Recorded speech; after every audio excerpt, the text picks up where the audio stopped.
Dean Martin had everything a man could dream of: fame, fortune, and the adoration of millions. To the world, he was the epitome of cool, the smooth crooner whose timeless voice brought joy to every listener, the effortlessly charming star of Hollywood's golden age. Yet, beneath the relaxed smile and the glass of whiskey that he always seemed to hold on stage, there was a far darker reality. Dean Martin spent his final years as a mere shadow of the man he once was, broken by grief, haunted by memories, and quietly cared for by the woman who had once loved him more than anyone else. Jean Martin, who had been his wife for 24 years, never stopped caring for him, even after their divorce. While the world saw Dean as untouchable, Jean saw the truth behind the fame, the loneliness, the regret, the haunting sorrow that no one, not even the brightest lights of Hollywood, could save him from. Their story began with glamour but ended in sorrow too deep to ignore. It was a story of love, loyalty, and death. A tale even Hollywood itself could never have scripted. This is the tragic final chapter of Dean Martin, and the woman who watched him slowly die, from Steubenville to stardom. Dean Martin's life didn't start in a mansion or on a movie set. It began in the gray, steel-infused streets of Steubenville, Ohio, a working-class town on the banks of the Ohio River. Born Dino Paul Crocetti on June 7, 1917, he was the son of two Italian immigrants chasing their own version of the American dream. His father, Gaetano Crocetti, arrived from Abruzzo, Italy in 1913 and opened a small barber shop, while his mother, Angela, was a first-generation Italian-American with a love for singing. Their home was filled with laughter, the aroma of home-cooked meals, and the sounds of Italian folk songs, but money was tight and English was rarely spoken. When Dino began school, he found himself unable to understand a word his teacher said. His thick accent made him an easy target for bullies. They teased him relentlessly, mimicking his broken English. Dino would later joke that he was too smart for school, but in reality, it was loneliness that pushed him out. By the 10th grade, he had dropped out entirely, believing the real lessons in life were learned outside the classroom. And outside those walls, life didn't give him a break. He worked any job he could find: a steel mill laborer, a gas station attendant, a milkman, even a bootleg liquor runner during Prohibition. He boxed under the name Kid Crochet, a scrappy welterweight who fought 12 matches and won only one. "I won all but 11, he'd later laugh, masking the sting of failure with humor. Those brutal fights left him with a crooked nose, a split lip, and hands scarred by years of struggle. In those days, Dino shared a small New York apartment with his friend and fellow entertainer, Sonny King. They were broke but resourceful. When money ran out, they staged bare-knuckle fights in their living room, charging $5 a ticket. On a good night, they'd make $50, barely enough to cover rent. On bad nights, they'd pretend to take phone calls in diners just to steal bites off abandoned plates. But even in these lean times, Dean's charm began to surface. Working as a croupier in an illegal casino behind a tobacco shop, he would sing softly between games to entertain the gamblers. One night, bandleader Ernie McKay overheard him and offered him a singing job. Dean accepted, and that was the moment his life changed forever. Performing now under the name Dino Martini, inspired by Italian tenor Nino Martini, he began touring Ohio and Pennsylvania. By 1940, he joined bandleader Sammy Watkins, who gave him one piece of advice that would shape his career. "You've got the voice, kid. But if you want to go places, drop the I, make it Dean Martin." It was a small change, but it transformed everything. The name sounded smooth, American, and unforgettable. From that point on, the legend of Dean Martin began to take shape, though he had no idea how much pain and glory that name would carry in the years to come. By the early 1940s, Dean's life was finally starting to move upward. He had the voice, the charm, and the ambition. But what he lacked was stability. Stability that came in 1941 when he met Elizabeth Ann Betty McDonald, a warm-hearted woman from Ohio. She fell in love with Dean before the fame, before the spotlight. They married that same year, long before Dean Martin became a household name. Together, they endured the early struggles of his career, days spent playing small clubs, taking unpaid gigs, and wondering whether his dream would ever come true. Betty became his anchor. While Dean sang in smoky lounges and dance halls, she stayed home raising their growing family. They welcomed 4 children: Craig in 1941, Claudia in 1944, Gail in 1945, and Dina in 1948. On stage, Dean's soft voice and easy smile made audiences fall in love with him.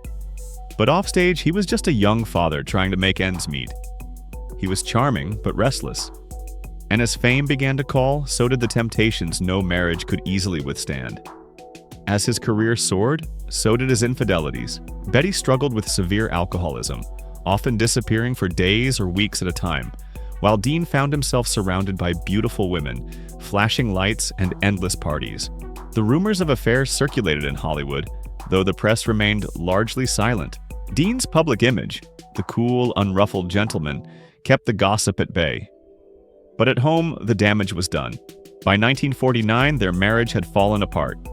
Dean filed for divorce, and an unusual decision was made. He was awarded full custody of their 4 children. Betty retreated to San Francisco, far from the fame that would soon consume her former husband. She lived out the rest of her life in near anonymity, passing away in 1989, years after Dean had moved on. Just 1 week after the divorce was finalized, Dean married again, this time to Jean Beager, a model and former Orange Bowl queen. Their wedding on September 1st, 1949 was a Hollywood spectacle, with Dean's partner Jerry Lewis serving as best man. Jean was the picture of grace and loyalty. For a time it seemed that Dean had finally found balance. But fame, unlike love, is never a stable foundation. As Dean's career grew, so did his absences. His nights grew wilder, his infidelities more painful. Jean forgave him more times than she could count, but by the late 1960s, even her patience wore thin. In 1973, after 24 years together, they divorced. Dean would remarry once more, but those close to him knew that Jean had been the love of his life. He would never truly recover from losing her. When Dean Martin walked away from his decade-long partnership with Jerry Lewis in 1956, many thought he had signed his own career's death sentence. Critics claimed he was the straight man who couldn't survive without Lewis. But Dean proved them wrong. Within 2 years, he reinvented himself as one of the coolest, most magnetic entertainers in America. His rebirth began in Las Vegas, where he joined forces with Frank Sinatra, Sammy Davis Jr., Joey Bishop, and Peter Lawford. Together, they formed the Rat Pack, a group of smooth-talking, hard-living performers who turned the Strip into their playground. Night after night, they dazzled audiences with their banter, their chemistry, and their effortless charm. But while the world saw Dean as the king of cool, the truth was far different. Behind the easy smile, Dean was often quiet and withdrawn.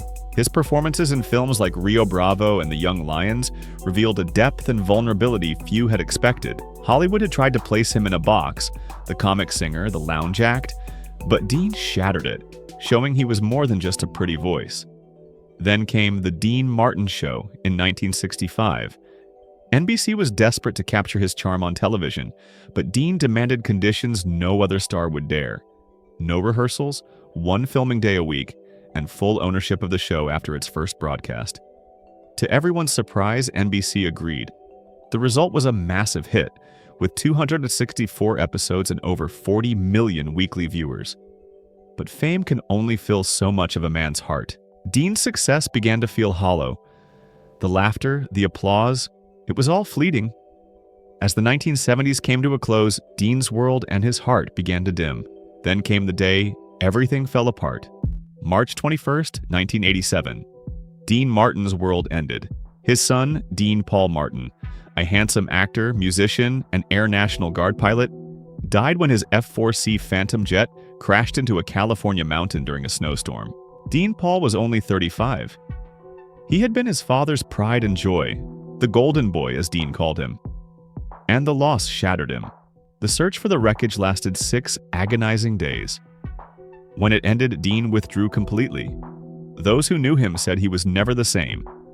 He stopped smiling, stopped performing, and stopped caring. His longtime friend, Rich Little, said that once he lost his son, that was the end of him.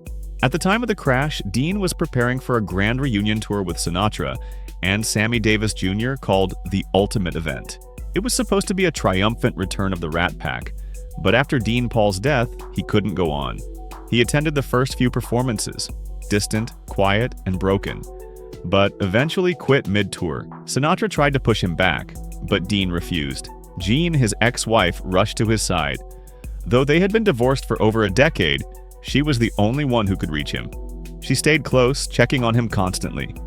They often dined at the same restaurant where Dean ate alone night after night, and Jean quietly sat nearby. She didn't intrude. She simply watched over him. That tragic year marked the end of Dean Martin's spirit. To the world, he was still the charming star who once sang, "Everybody loves somebody," but those closest to him saw a man consumed by grief. His famous line, "I'm just waiting to die," was no longer a joke. It was a confession. In the years that followed, Dean faded from the public eye. He performed less and less, spending most nights sitting alone in Beverly Hills restaurants. Jean continued to watch over him quietly, though they no longer exchanged words. By 1993, his health had deteriorated. Decades of smoking had caught up with him. Doctors diagnosed him with lung cancer, but Dean refused treatment. "I've had a good life," he said. That simple sentence carried the weight of a man who had lived through more loss than anyone should. He spent his final months in near silence, surrounded by old photos, TV reruns, and memories of his son. On Christmas Day, December 25, 1995, Dean Martin passed away at the age of 78 from acute respiratory failure due to emphysema. His death sent shockwaves through Hollywood. Frank Sinatra, heartbroken, called him a brother. Not by blood, but by choice. 3 days later, Las Vegas dimmed its lights in his honor. For 10 minutes, the city stood still in memory of the man who had helped define its sparkle. Dean was buried at Westwood Village Memorial Park in Los Angeles, where his crypt bears a simple inscription from his most famous song, "Everybody loves somebody sometime." Jean never remarried. In the years after his death, she lived quietly, surrounded by photos of her children and Dean. When she died of cancer in 2016 at the age of 89, she was laid to rest not far from him. Their son, Richie, who had dedicated his life to preserving his father's music, passed away just weeks before her. The Martin family gave the world beauty, laughter, and unforgettable music. But behind that brilliance lay a lifetime of heartbreak. In his final years, Dean was surrounded not by fame or applause, but by silence, and the quiet loyalty of a woman who could never stop loving him. Jean watched him fade, powerless to stop the slow decline that began the day they lost their son. In the end, she followed him, closing a love story that began in light and ended in shadow. Their names may be written in gold across Hollywood history, but their story remains one of pain, loyalty, and loss. The kind of loss that fame cannot disguise. Do you think Dean Martin ever found peace before he died? Or did he spend his last days haunted by the things he had lost? Share your thoughts in the comments, and don't forget to like and subscribe for more untold stories from Hollywood's golden age.